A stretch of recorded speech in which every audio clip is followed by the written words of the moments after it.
Spida, Spida, Spida, please these misties writers. Spida! What's good, man? So boom, right? Recently I went through some BS, right? Like some straight tomfoolery. And it had me thinking like a lot. I'm pacing back and forth, thinking about like, bro, like no way this just happened. And I started thinking like, bro, is this a common thing that happens to a lot of niggas? So I had to go up to one of the wisest niggas I know around. I had to ask him, my nigga, you been through this shit? He gives me the look of wisdom and he nods his head. Yes, I have been through this. Matter of fact, a lot of niggas go through this. And all I could think was, damn, that is wild. So then boom, a couple days later, I'm watching Across the Spider-Verse, the greatest Spider-Man movie of all time. Movie so good, I had to make a video about it. And I'm watching that hoe. And they get to the part where they talk about canon events. And if you don't know what canon events are, basically it is an event that happens to every Spider-Man across the Spider-Verse. So for instance, every Spider-Man will experience losing like a father figure mentor such as Uncle Ben. Every Spider-Man will lose a best friend. Like those are canon events. So while all that BS happened to me and while I'm watching Across the Spider-Verse, they start talking about canon events. I'm like, what would be canon events that happened to every nigga? And I'm like, hold on, cause I know there's some canon events that is common. Like, listen, niggas is different. Every nigga is different, but there are some events that are canon events that are gonna happen to every nigga on this planet, pretty much. So then it got me thinking, oh shit, I just experienced a canon event. I gotta talk about this shit. Then I started realizing through my life, I experienced some other canon events. I know you niggas done felt these. Here they are, man. All right, so for this canon event, this one is getting cheated on. Now, listen, I've never been cheated on. I pray you never get cheated on. But I know a lot of niggas who get cheated on. So I'm going to classify this as a canon event. But what inspired me to put this as a canon event is one of my friends got cheated on. And he was telling me the story about how it happened. And the shit is crazy as hell, bro. So I was like, bro, I gotta throw this in the video. So boom, right? This story happens to my friend.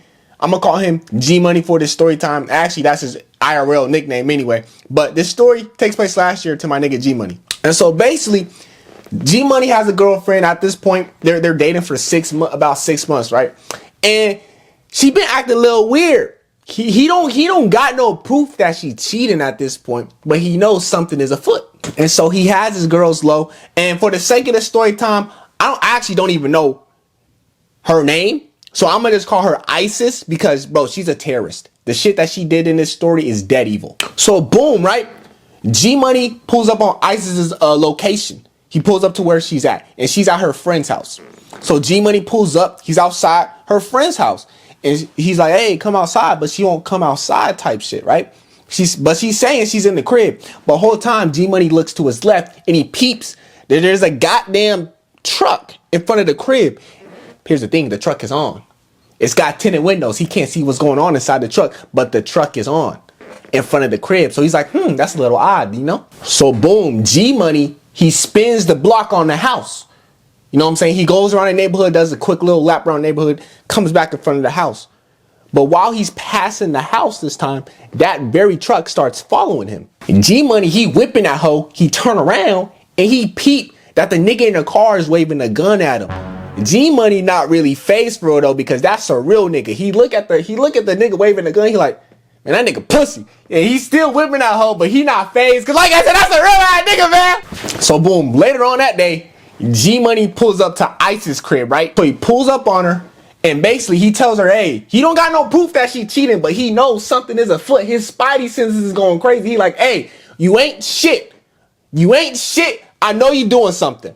And Isis go, oh, you dead crazy. You like she's blaming him like, oh, you crazy. You acting crazy. Yeah, it's your fault for pulling up to the house. Yada, yada, yada. Man, you know how these shotties be sometimes. Like that was the gist of it, right? So then boom, the next day, G Money get a text from a random nigga he don't even know for real. Like it's one of those situations like you know the nigga, but this nigga has never texted you. So it's just like, huh? But boom, he get the text and the text is like, hey, come hang out with us, come drink with us. Like I said, G Money don't know this nigga, so this shit is random as hell. And G Money remembers that this guy is friends with Isis, right? So he's like, it's a male too. It's a male friend of ISIS. So he's like, something's not right here, you know? So G Money get the vibe that these niggas trying to set him up. They trying to set him up and they trying to pap him out. So G Money and bro are having a combo of a text, and he does eventually figure out that them niggas was genuinely trying to jump this nigga. If G Money would have pulled up to come drink with them niggas, he would have got the start of the Playboy Cardi song, Flatbread Freestyle. That's what would have happened. And you know what's even crazier about the situation? G Money finds out that ISIS have been lying on him. He finds out that ISIS have been telling niggas that G Money had put his hands on her. So that nigga was blown about that fact. And what's even crazier, right? G Money was correct. Cause remember when I said he had pulled up at that house, there was a truck. The truck was on. He found out from the nigga he was texting that, bro, she was getting piped in that truck when G Money had pulled up. God damn it, ISIS! This hoe is evil. So next day, he calls her. She doesn't answer though. He calls her again. This time, it goes to voicemail. So that means she saw this shit and she hit that decline button. This time he calls her again. Oh, she answers. But here's the thing. ISIS don't answer. It's a nigga who answer. That nigga G Money answer the phone, expecting to hear his shawty. You know what he hear? He hear a nigga voice. You know what that nigga go? This is what the nigga do. Yo, I'm fucking your bitch. I've been fucking her for a minute. I'm better than you. You're a lame ass nigga. Fuck you gonna do about it? I'm better than you. G Money is blowing a nigga like, what the fuck? He was expecting to hear a shawty voice and hear a nigga with a Pop Smoke deep ass voice. That nigga was blown. And so for like a week straight, bro, this nigga like is texting G Money, is calling G Money. He got his Snapchat. He texting him from Snapchat. He's snapping the nigga. Middle fingers and shit like a little ass kid. He found his Instagram. He blowing the nigga Instagram up. Like he's doing OD. Nigga, I bet he found a nigga email and was sending them spam emails and shit. It was insane. For a week straight. That's all the nigga was doing. And so eventually one day that nigga G Money, he was like, hey, these niggas playing on my top, bro. I try to be peaceful. It's done. It's up. So like I said, G Money had enough. So he texts this nigga. He said, hey, fuck nigga, drop the low. That nigga dropped the low. Now listen, we caught a nigga G Money for a reason. That nigga G Money don't play, right? So G Money got the low. You know what he said after that? He said, bring all your friends, nigga. G Money, he get up. He grab pole. G Money grab pole. He put the pole in his pants. He about to leave the crib. Now G Money had told his brother about the whole situation. So luckily, his brother did stop G Money from committing atrocities that day. Because G Money was about to Swiss cheese some niggas. Like the whole friend group. It was about to be some John Wick shit. I would have been saying free G Money. He ain't do shit. Whole time G Money did do shit. I would have been one of them niggas. But thankfully, his brother stopped him. G Money did not Swiss cheese them niggas. And so basically, fast forward to like this past summertime, right? G Money get a text from ISIS. And ISIS, basically, she had cuffed the nigga she was cheating on G Money with, which is crazy that nigga did that shit. But anyway, she cuffed him. And she's like, oh, G Money, he's not treating me right. Oh, G Money, you were so much better. I should have never left you. Yada, yada, yada. And so G Money does not actually give a shit. And he was just trying to crack. So that's what that nigga did. He cracked. ISIS evil ass let the nigga crack. And she still dating that nigga to this day. And G Money to this day has this the text thread of her saying like, oh, come over, come crack my shit. I can't stand this nigga. He has all those messages. And he's better than a lot of niggas because he did not send him to the boyfriend after he did what he did, and he did not end the relationship. But he did say if that nigga ever tries him again, he will end that shit right there with them messages. But yeah, that shit was wild as hell. I was blown when he told me that story. But you know what I'm saying? He doing good. He doing great now. He going D1 in this sport. Shout out to my nigga G Money. He better than that fuck nigga. And for the last and final Canon event that I'll be talking about, I'm 100% positive that every nigga will go through this at some point in their life if they haven't already. And this Canon event is falling for a hoe. And I really knew this shit was universal as hell when I see my nigga Travis Hunter, all that shit going on with him. I was just like, God damn, Trav, I feel you, nigga. Cause nigga, I'm literally going through the same shit. My nigga, remember at the start of the video, I said I've been going through some BS recently. This was the BS I was going through. I fell for a hoe. If I had to perfectly describe this situation, here's a perfect metaphor. She's the hunter.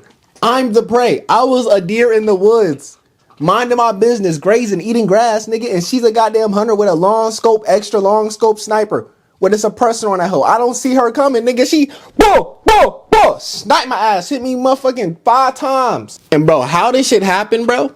Like, boom, it's my birthday. And I had knew about shawty in the past. Like, we was oftentimes in the same circle. So I already had a couple conversations with her in the past. And it was always like a cool little vibe. So on my birthday, she asked me on Snapchat. You know what I'm saying? We started kicking it off from there. And like the same vibe that we had when I already had talked to her a couple times, like it just continued and I got to know her more. And like, I feel like we instantly became good friends. Or so I thought, nigga, because I was bamboozled. But I thought we instantly became friends. You know what I'm saying? I thought we was instantly clicking like that, nigga. Like, I was calling her my twin. She was calling me her twin, nigga. I'm like, cool. And eventually we start linking this shit. And you know what I'm saying? Yeah. Hey, you dig? You know? You dig? You know what I'm saying? That shit happens. And then when that shit happens, we sparked up the conversation like, okay, what is this shit type shit? And so we both agreed like friends with benefits was the move, was the arrangement we was going to try to do. And at the time, bro, that's genuinely all I wanted, bro. That was plain cool with me. Friends with benefits, I never did it before, but you know what I'm saying? Life is like a first time experience. You got to try this shit. So I was like, okay, I'm going to try this shit out, see how it goes type shit. Like I said, I was cool with this shit. This is what I wanted. So boom, bro, we doing this shit and like the vibes is cool. You know what I'm saying? Like she cool as hell, bro. Like she dead ass. Like we acted like and shit. Like I said, that's my twin, nigga. We had a motherfucking handshake and everything. Like, bro, the vibes is immaculate. And meanwhile, I'm doing it, yo. But you know what I'm saying? That's happening as well. And everything is peaches and cream, bro. But like, so like I said, I've never been in an arrangement like this. Like I've never done this before. So naturally I look up like what are like the rules and shit of like how this shit should go. Like I said, I look up like the boundary and rules of how this shit should go. And granted, this is my fault low key because I really never told her like, okay, we got to set these goddamn rules. I take responsibility for that part. But nonetheless, bro, she was still doing shit that would break the typical friends with benefits arrangement, dude. Like she would always cross the line. I feel like some of this shit is just common sense, my nigga. Like she knew this shit, but she just didn't care, nigga. And you know, when she would do this shit, I would peep it. I would be like, I don't think that should be happening. But I went along with the ride, nigga, because it was a cool little vibe. You know what I'm saying? You can't really blame a nigga for real. Like, nigga, I remember after the first couple hangouts, I told her I really like cats. I told her one day I want to get a cat, right? Boom, like the next day after I told her that shit, I get a text from her and she said her mom had texted her. She says her mom had found a cat and she said, ask Spida if he would want this, if he would want to adopt this cat. And nigga, I saw that text and I'm befuddled because I'm just like, how the hell does she know I want a cat? Unless you tell your mom information about me and shit like that. You know what I'm saying? And I remember this one time I told shawty that we gonna watch a motherfucking football game next time I'm over there. We gonna watch the Texans versus the Cowboys, right? And so I get to her crib, I open the door, I see both her parents in the living room with the game on. I'm like, oh shit, we finna watch it with them, nigga. Oh, word type shit. Like I feel like that's not some shit you do in this type of arrangement. That's some shit you do, you doing with a nigga, like you fuck with for real, you know what I'm saying? The nigga, like she was just always like mad cuddly. Like even when we not on that shit, like she was just mad cuddly, holding the nigga hand in the bed and shit. Nigga, we would kiss each other goodbye, shit like that, bro. Like she's just doing shit that will always push the boundaries, nigga. And I'm peeping this shit, and I'm like, nigga, I feel like she low key catching feelings for a nigga. And at the same time it's happening, I'm low key catching feelings for shawty too. I ain't gonna cap. And like nigga, I knew it was bad. I knew this shit was starting to get bad when I started going over her house just to hang out with her. Like I wasn't expecting nothing. I was just going over her house just to vibe type shit. And she would let a nigga do it. That's when I knew shit was getting bad. Now I ain't gonna cap, bro. I definitely missed some red flags with her because nigga, they were there. They were there. They slapped me in the goddamn face. But nigga, like it was just something about her. I think like her as a person. I have spidey senses. I can always like motherfucking, there's something we don't know about you type shit, you know? I always got that ability. But with her, nigga, I think she had like some nullifiers on, like it was on her crib and shit, because my spidey senses were not working at all with her. So the first red flag, nigga, one of the first things she tells me when we first start chatting it up, she goes, I just got a relationship. Is that gonna be a problem? I should have said yes, but nigga, I said no. Another red flag, nigga, like she just wanted me way more than I wanted her. Like I feel like I was getting treated at the bad, like as the bad bitch at times. You know what I'm saying? Granted, I'm a very beautiful nigga, but am I a bad bitch? Should I get treated like a bad bitch? No. I feel like I was getting treated like she just wanted me an OD amount to the point where if I was in my normal spidey sense mode, I would have picked up on that. I would have been like, that's a little odd. You know what I'm saying? And number 3. And I don't know how the hell I missed this shit. And I really literally just thought about it like yesterday night when I was going to bed. Nigga, she would always make this same joke. It's not a joke anymore. But she would always go, Spida, I hope I do you so bad that you make a YouTube video about me. And I always thought we was joking. Like, I thought we was playing. But nigga, I think she was dead serious. This was all part of her plan. God's plan. You know what I'm saying? Like, nigga, I don't know how I missed that shit. But yeah, nigga, I'm seeing her an OD amount, like a bunch. So eventually I realized I caught feelings. So I was just like, bro, I gotta get this off my chest type shit. So one day, nigga, I tell her, you know what I'm saying? I tell her, you know what I'm saying? I caught feelings for you, yada, yada, yada. You know what I'm saying? Just to get off my chest type shit. Be a real nigga. She goes, oh, obviously I like you or you wouldn't be here, but I'm just not ready for anything right now. Maybe one day this could turn to something type shit. So I'm like, cool, nigga, that's cool. But really, I feel like at that moment, nigga, she just should have kicked the nigga out and be like, fuck no, nigga, I ain't fucking with you for real. But anyway, nigga, after I did that shit, bro, shit just went downhill. Like the first 2 weeks, nigga, it was peaches and cream. It was magical. But after that shit, nigga, it just went downhill. I'm talking, nigga, she started getting distant as hell. James Harden double step back distance, nigga. And I'm peeping this shit and I'm just like, yeah, I'm realizing she not really fucking with the kid no more. But like, why would you say that shit? You just should have said like, nigga, you not fucking with a nigga for real. Get the fuck out my crib. And I would have been cool. Okay, I would have not been cool, but I would have appreciated that more than you doing the distant shit. So it was just like, bro, it was mad confusing because I'm just like, nigga, is you fucking with a nigga or is you not fucking with a nigga? You know what I'm saying? So boom, I remember this one time, bro, she had left me undelivered for like 24 hours. And after that shit happened, I was just like, okay, it's GG's, bro. I just gotta end this shit.